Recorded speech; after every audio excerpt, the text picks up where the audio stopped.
అతని పేరు మైకేల్ చాంగ్. పెన్న వయసులో అద్భుతమైన టెన్నిస్ ఆటగాడిగా రాణించి అద్భుతమైన కిరీటాలు పొందుకున్నటువంటి దినాలు. చైనా దేశంలో పుట్టి అమెరికా దేశంలో రాణించడం అంటే మామూలు విషయం కాదు. ఎప్పటికీ చైనా అమెరికా బద్ధ శత్రువులు. అలాంటి చైనా దేశస్తుడు అమెరికా దేశంలో రాణించడం అంటే మామూలు విషయం కాదు.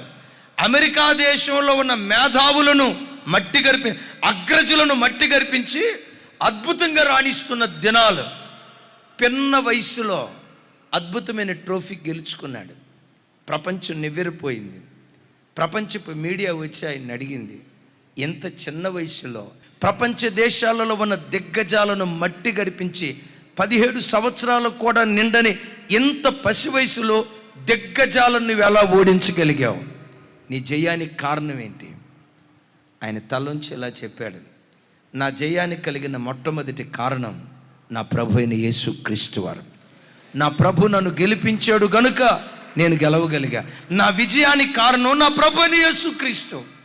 రెండవ కారణం చెప్పాలంటే నా విజయానికి కారణం నా తల్లి ప్రార్థన. నా తల్లి ప్రార్థన. ఏంటయ్యా నీ తల్లి ప్రార్థనలో ఉన్న ప్రత్యేకత?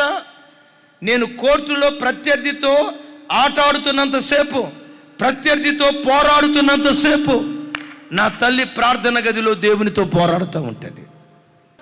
మోషే చేతులెత్తినప్పుడు ఇశ్రాయేలీయులు గెలిచినట్లుగా నా తల్లి ఆ వాక్యాన్ని పట్టుకొని, నేను చేతులెత్తితే నా కొడుకు గెలుస్తాడు, నేను చేతులెత్తితే నా బిడ్డ విజేత అవుతాడని ఆట అయిపోయే వరకు నేను ప్రత్యర్థితో పోరాడుతూ ఉంటే నా తల్లి దేవునితో పోరాడుతుందయ్యా. నా తల్లి ఇంట్లో ఉండి ప్రార్థన గదిలో నా కొరకు ప్రార్థించింది. నా తల్లి ప్రార్థనే నన్ను విజేతగా నిలవబెట్టింది. అతిశయానికి కాదు, మిమ్మల్ని ప్రోత్సహించడానికి చెప్తాను. ఒక పల్లెటూరులో పుట్టిన జెరిమియా అన్ననే మీ అన్ననే అనామకుణ్ణి. జనబలం, ధనబలం, కులబలం ఏ బలం లేదు. ఒకే ఒక్క బలం, దైవ బలం. ఒక్క బలమే, అది తప్ప చెప్పుకోవటానికి ఏదీ లేదు.